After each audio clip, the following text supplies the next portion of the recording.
Welcome back to the 36th episode of the DailyFlip podcast. I'm your host, Alex, and today we're going to be flipping through some of the top stories, including how the Build Back Better bill that got broken up into the Inflation Reduction Act is going to help workers and provide a green transition into the future, how the Democrats break the 12-mile limit when it comes to getting voters outside of cities, and an Israel-owned oil tanker was hit by a drone attack in the Sea of Oman. And then, of course, we'll end today with our Daily Delight, a story meant to leave you feeling positive and ready to take on the day. But that's enough rambling from me. Let's get into our daily debate. Have the Democrats lost the blue-collar worker? So, over these last few years, we've really seen a transition. We've seen the Republicans pick up a lot of these more rural, blue-collar voters. And that used to be the bread and butter of the Democrats. They used to have the unions. Let's be clear, they still have the unions. But a lot of these blue-collar workers were in unions, and they voted for Democrats because the unions said, hey, they have our interests at heart, they have your interests at heart. But over the years, they've really lost those blue-collar people or voters, especially in the Midwest. But the Biden agenda, and Biden is one of the most pro-union presidents we've had in a generation, and his agenda is really focused on aiding workers. And whether you agree with how he's implementing most of the changes, he definitely has the idea in mind that he wants to help the worker. And as I'll point out here in this next article, there is actually a coherent strategy that can be pointed to. Whether or not you agree with how he's going about it, he at least has a strategy, and it actually makes logical sense when you step back and take a little breakdown of how he's going about doing most of his policy. So can this policy, plus Joe Biden's position and the Democrats as a whole, can they save their position with the blue-collar voters? Or is the damage already done? And of course, leave your comments down there in the comment section. I'd love to hear what you have to say. Let's get into our first article. And this one is coming from the American Prospect. Will the green transition build worker power? The IRS will help decide. So the Inflation Reduction Act, which was, cleverly named, has more important and a very far-reaching impact. It is the largest investment ever by the U.S. government in fighting climate change. Quote, Congress designed the legislation with an expensive vision for what a green economy would look like, funneling resources towards creating well-paying jobs in communities that may be hit hardest by the transition away from fossil fuels. But congressional intentions don't implement themselves. The Treasury Department and IRS are about to issue regulations seeking rules for tax credits in the legislation. This technical exercise will have vast consequences for whether federal investments end up in the pocket of workers or Wall Street investors. And this is where the tire meets the pavement, so to speak. This legislation, at the end of the day, it can either benefit the people that it intends to, or it's going to help Wall Street, and it's going to help the quote-unquote elites. And what this program really is meant to do is it's supposed to target these not underdeveloped, but these communities that are very dependent on fossil fuels and allow them to transition, basically subsidize them so that they can transition some of their industry. So if you have a factory that runs on 80% coal power right now in a Western Virginia town, they're going to subsidize that sector, that little small industry area in West Virginia, and they're going to say, okay, if a certain percentage of your workforce is in a union, or if a certain percentage of your workforce are trainees or apprentices, then we'll give you tax credits so you can transition and then move away from some of this coal power. So they're trying to not only shift what kind of energy is being used, but they're also trying to ensure that workers are getting compensated properly. And if there are new jobs in that sector, then they also get good paying jobs. That's really what the bill is trying to get at. And maybe it's not done in the most clever way ever, but remember, at the end of the day, Biden's policy agenda is I am going to help the working class people. And this is where I start to say you can see a little bit of the through line, and there's a connective tissue between some of his different legislation. And, it was very hot when it came to the talk in Washington and across the nation about how it was passed as a budget reconciliation rather than actually having enough support to get it passed by both parties. It was a completely partisan measure and was put in as a budget reconciliation, meaning, we're just reallocating where money goes in the budget. So it's a little tricky the way they got it in there. But I think most people could agree that if this money goes to elites rather than the people it's intended to help, that's a bad thing. And at the end of the day, that's what this article is really trying to highlight here. They're not debating whether or not that these are great policies. What they're trying to get at is if this money goes to the wrong people, if it does not go to the worker, then the bill itself and Washington has failed. And I think that's the more important lesson to take away from this article. Quote, of the Inflation Reduction Act's estimated $369 billion in investments in combating climate change, a large majority, at least $270 billion, will take the form of foregone revenue through tax concessions. These include incentives for generating renewable energy, credits for installing electric car vehicle charging stations, and deductions for building energy-efficient commercial buildings. But Congress attached strings to these tax giveaways so that the foregone revenue enables good quality jobs. To take advantage of the incentives, companies must ensure that 10 to 15% of construction work is done by apprentices learning new skills, enabling them to find full-time work in the industry. And they must pay all laborers and mechanics minimum prevailing wages set by the Department of Labor, which are soon to be substantially raised through new DOL regulations. If companies don't meet these high labor standards, they are not eligible for 1/5 of the tax credit or deduction, end quote.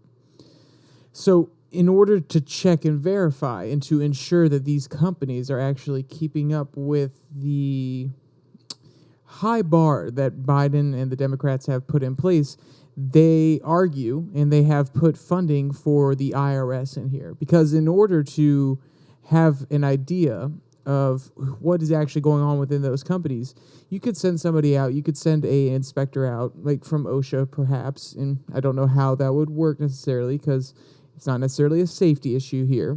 Maybe a Department of Labor inspector and go out and ask around, see who's working what. Oh, well, but today actually Jimmy, one of our apprentices, he's not feeling well. You want to come back on a different day, he'll be here. There are ways to get around that. Whereas if they come from the approach of having IRS agents audit the company and look through and say, okay, they're paying this many people the right amount. Okay, they have this many workers that are apprentices, because most of that has to be logged either by HR or accounting. So that's why, remember when the Republicans were making a huge stink about the extra billions that were being funded or given to the IRS for funding, and they were saying that it was going to be in order to go through and audit more people who are of the middle class and take your money. Well, this is the anti-argument to this, which is the IRS actually needs this funding in order to audit companies that are trying to take advantage of the Inflation Reduction Act tax incentives. And you can kind of see a pull from both sides here. I don't necessarily know that the IRS agents are entirely going to work for the good of the people and try to audit companies who are trying to get the tax credits. And I don't know that they're going to actively audit more middle-class people. We can't tell which they're going to do, but we can see what both sides have as their spin. Oh, they're trying to help the small companies and ensure that the laborers who at these companies that are trying to take advantage of these tax benefits, that they're actually getting paid the right amount. And then the Republicans are saying, no, they're coming for your money in the middle class. And you can see the spin that both sides put on it. And that's why I'm not trying to say that, oh, yes, whether you agree with the Inflation Reduction Act or not. I'm not trying to get into that. I'm just saying it's important that you understand the arguments from both sides of the aisle, because at the end of the day, it doesn't always happen, but at the end of the day, they're both going to speak to their bases, and the truth may lie somewhere in the middle. And the only way you're going to know where that middle is if you've heard both arguments. So at the end of the day, Biden and the Democrats see this as supporting their agenda of empowering the working class. It's a very cohesive integration. We're going to hire more IRS agents, not just so we can audit people, but so that they can audit the companies that we're giving these tax credits to that are going to raise wages for workers. And then on top of that, that are going to hire apprentices who are meant to take on more positions in the workforce in the growing amount of years. And a lot of these apprenticeships are normally funded through unions. So you can see how this is a large, cohesive, kind of symbiotic bill where they're trying to make everything work in tandem for one goal, which is a good thing. At the end of the day, if you're going to make legislation, you don't make half-butt legislation. You make legislation that has actually thought through some of the issues. And of course, there are other issues that are not being addressed. But on this one, it seems that they've put in a coherent plan that could actually be implemented if it is done right. But when you take a mile-high view, you can really see all the puzzle pieces fitting together. And it's not just Biden. The next article also talks about how, their Democrats are trying to get back in touch with their working-class voters as well. And I think that this is a consensus on the left. They've realized that they have lost this base, and they're actively trying to get back to it and talk to them and speak to them and bring them back underneath the Democratic wing, because they're slowly losing their coalition of minority voters that they thought would take them into the future, which I highlighted in yesterday's, or I guess in this case, Wednesday's episode. When I'm recording this, it is yesterday's episode. All right, so our next article also comes from the American Prospect, Beyond the 12-Mile Limit. Have you ever asked why Democrats win cities but often lose the states as a whole? Well, if you have, you're in luck. Thomas Nelson gives us an insight into his race in Wisconsin during this midterm election to explain exactly that. Quote, when I entered the race, I knew that Barnes, who had not yet declared his candidacy but was likely to do so, would have the easiest path to the nomination. He had a strong following in Milwaukee and Madison, where 2 out of 5 Democrat primary voters reside. Being lieutenant governor gave him statewide name recognition, and his fundraising potential was unlimited. However, I also knew that Milwaukee-based candidates would have a tough time sledding in the general election, except for former Democrat Senator Herb Kohl, whose positive name recognition matched the brand recognition of Kohl's department stores across the state. No Democrat from Milwaukee had won a major statewide election in Wisconsin since World War II. Like all candidates for lieutenant governor, Barnes had won the office in 2018, not on the strength of his own appeal, but on that of being the head of the ticket. State Superintendent Schools, Tony Ivers, end quote. But Barnes and Nelson, they both grew up in blue-collar dominated locales. And that's a very important part of Nelson's story here. He highlights it every once in a while. But he grew up in a small town where a lot of the workforce were blue-collar workers. They're going to factories. They're going to mills. They're working hard every single day. And that really speaks to his roots. And that's why he finds it as a critical issue that the Democrats start moving away from the city mentality, where they know they can get the votes and they can encourage people to vote for them. And they need to start spreading out to the more rural areas where some of these hard workers are, because he knows that they're not lost. At the end of the day, if you go out and speak to them, if you care about the issues that they care about, if you go and just listen sometimes, it can be enough to persuade them. And he knows this because he grew up in an area that used to be very Democratic. And both candidates, they know the issues that they really need to focus on when speaking to these blue-collar workers, and that's economic issues. At the end of the day, these blue-collar workers care most, or at least are influenced the most, and see the most impact when talking about economic issues. Inflation. I mean, that is one of the key issues. Wages are not going up fast enough, and normally unions help protect the wages of their members, but in certain areas, the wages still aren't going up fast enough. And that's what Barnes is trying to really tap into here. And he's trying to re-spark the progressive, the small little sprinkles of progressivism that are laid in the blue-collar workers. And that's what he's trying to get at. This is something many candidates don't always speak to, or at least in a concrete way, which is they leave the blue-collar wondering what candidates will do for them.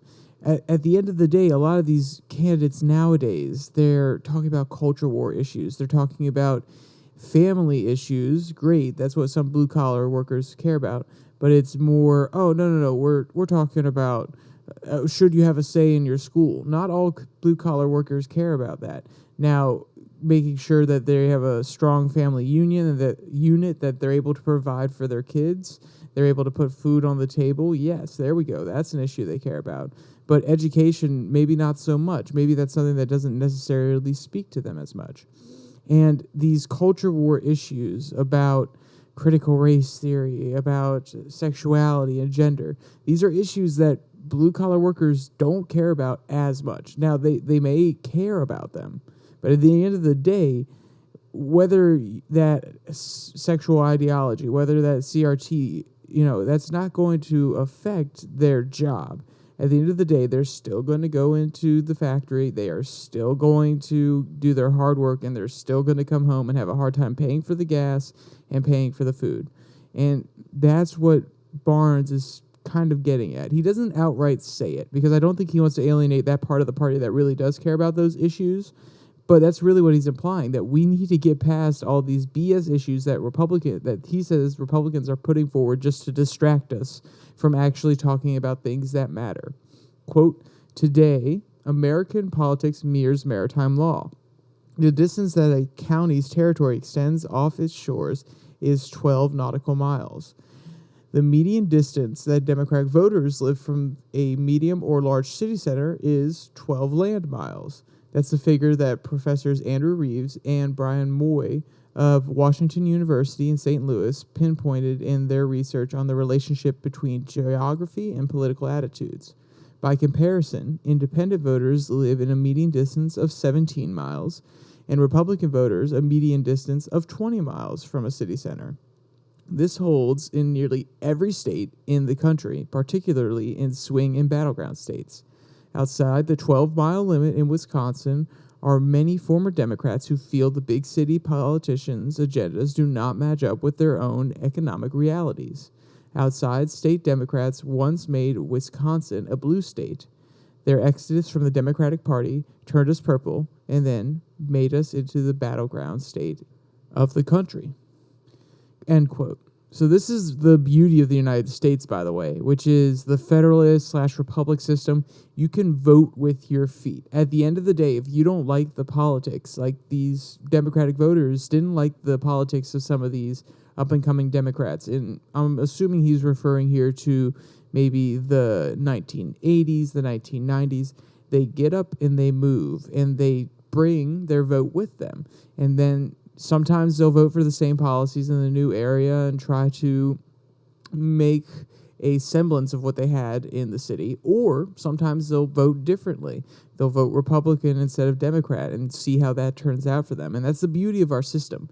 You can go somewhere else, vote for somebody else, and see if those policies benefit you. And if you don't like it, you can move again, or you can vote somebody else into office. So Nelson really goes on to talk about how he has pushed for policies that have helped the counties that felt that they've been removed from the centers of power, including trying to stop county sales tax and, quote, late last summer, 2017, when the paper mill just across the Fox River from my hometown came within a hair's breadth of closing down permanently, I found a wrinkle in Wisconsin law that gave the union workers and me, as the chief local elected official, standing to challenge the receivership sale in court. The mill was saved. I wrote a book about it and ran for Senate in the workers' name, end quote.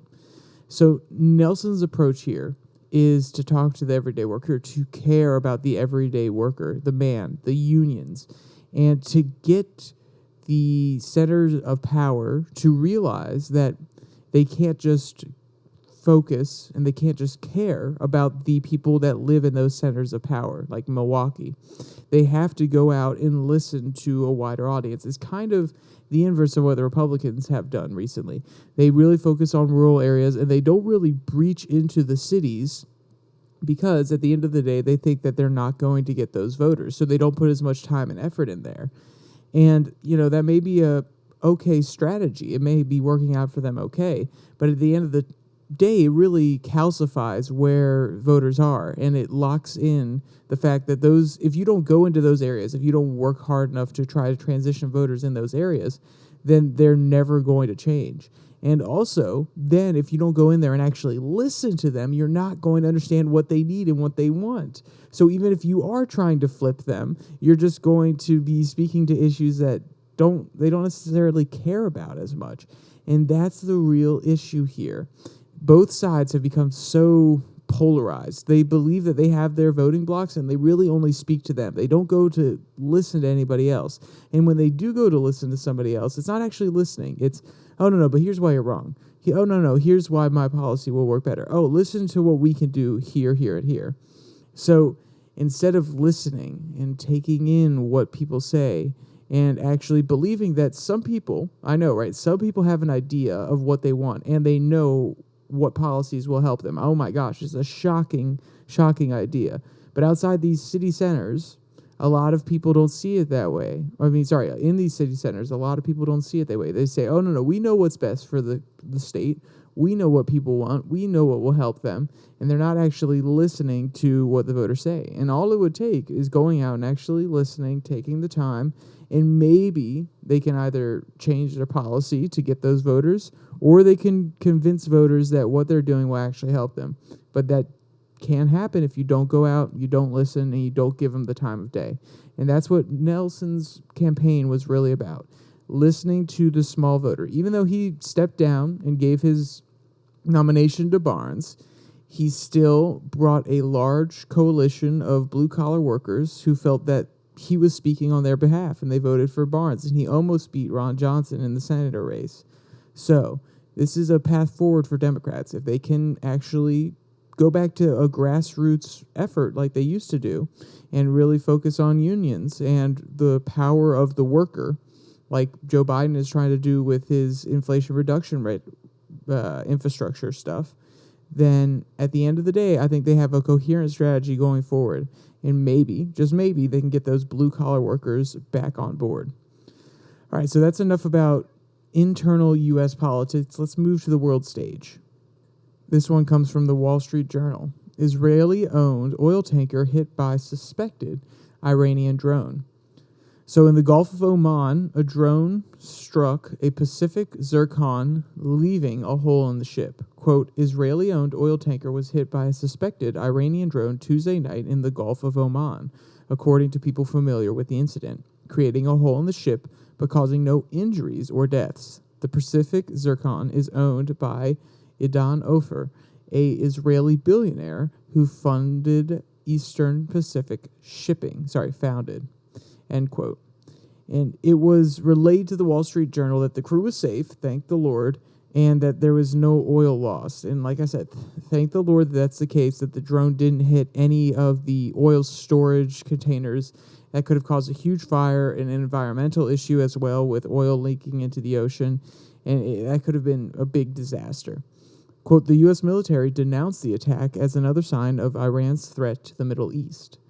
This unmanned aerial vehicle attack against a civilian vessel in this critical maritime strait demonstrates once again the destabilizing nature of Iran malign activity in the region, said General Michael Eric Kurla, the head of U.S. Central Command, which is responsible for American military operations in the Middle East, end quote.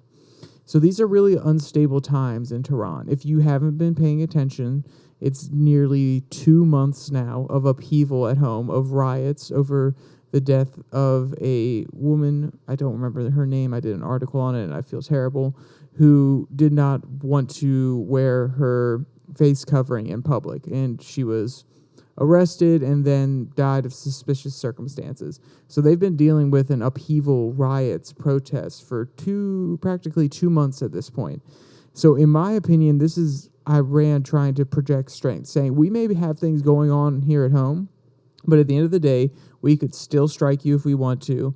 We could still carry on our shadow war with the Israeli government if we so choose. And, actually it is even more scary because they're in a time of protest. They're trying to project strength across the region, and they're very unstable, which is, not a good combination. Protests at home, instability, and trying to seem strong. It can lead you to do some pretty desperate things on the world stage. And one of those other desperate actions was a attack that they launched via drone on the Kurdish population in Iraq. And they've also stated that Saudi Arabia is responsible for spurring the protests in their country. And of course, no, it can't be that they did anything wrong. No, we didn't do anything wrong. It is the influence of an outside nation that is causing these protests. We are righteous in our actions. It's just autocracy at its greatest, honestly. Quote, last year, the U.S. accused Iran of launching a deadly drone attack on an Israeli-affiliated oil tanker in the Gulf of Oman that killed 2 crew members. Western officials said Iran used Shahed 136 drones, the same kind being used by Russia in Ukraine to hit the Merkel Street tanker. Iran denied any involvement in the attack. Earlier this month, Saudi Arabia and the U.S. shared intelligence suggesting that Iran was poised to carry out an attack on economic targets in the kingdom, though officials said the immediate threat subsided after the journal reported on the warnings, end quote. This is just another ongoing attack in the Iranian and Israeli shadow war that's been going on for a few years at this point. Israel recently has been suspected of striking an Iranian weapons convoy, killing 10 people. So, and the reason I bring that up is, at the end of the day, they kind of throw this in at the end of the article, because I'm not saying that the Wall Street Journal is pro-Israel, and I'm not saying that's a bad thing. I'm just saying that the American policy currently is pro-Israel. Though we are trying to work with Iran, Trump kind of solidified the pro-Israel approach with the Abraham Accords. So the fact that they just kind of throw that in at the end, trying to leave it there for the readers who don't go all the way to the end, speaks to the fact that we as Americans and as a nation and a government have an agenda. And anything that fits into that agenda, that, Iran's being a evil country, they're being malicious, that's what gets reported on first. And then anything that goes against our narrative, that Israel is good, holy, righteous, that kind of gets thrown in at the end. And what I'm trying to say is both sides have blame in this situation. One side probably has more blame than the other, especially depending on where you come down on the issue, but neither side is blameless. And that's something that you have to keep in mind, because conflict isn't going to end if both sides think that they're righteous in their actions and they just keep on fighting. But, that's enough negative stuff. Let's get into our daily delight. This one comes from, and wait for it, this is a weird website title, but it is what it is, Laughing Squid. Donkey says good morning to his human every day. So, some people have their phone, some people have a rooster, but Tabitha has a donkey as her alarm clock. Quote, an adorable vocal donkey named Hank, who lives at Triple Brook Farm in Ball Ground, Georgia, wishes his human Tabitha and all the other animals good morning every day with a very loud series of brays. Hank's cheery attitude and his gregarious nature are sure to brighten anyone's day, end quote. And it's probably a good thing that Tabitha doesn't have any really close neighbors, because I doubt that they would find this as cute as most internet viewers, and I do, honestly. While Hank gets along with all the animals, He has become particularly close with Trip, one of the great Pyrenees dogs at the farm, end quote. So if you want to see any of the cute videos of Hank calling out in the morning, doing all his brays, or if you want to read any of today's articles, they will be linked in the description below that like and subscribe button. Down there is also my Twitter handle, @YourDailyFlip. I try to post something every single day, news, commentary, and Monday, Wednesday, Friday, it's normally a direct link to the podcast when it either goes live or sometimes a little bit later in the day. All right, with all that said, there's only one more thing to say. Stay safe, don't die.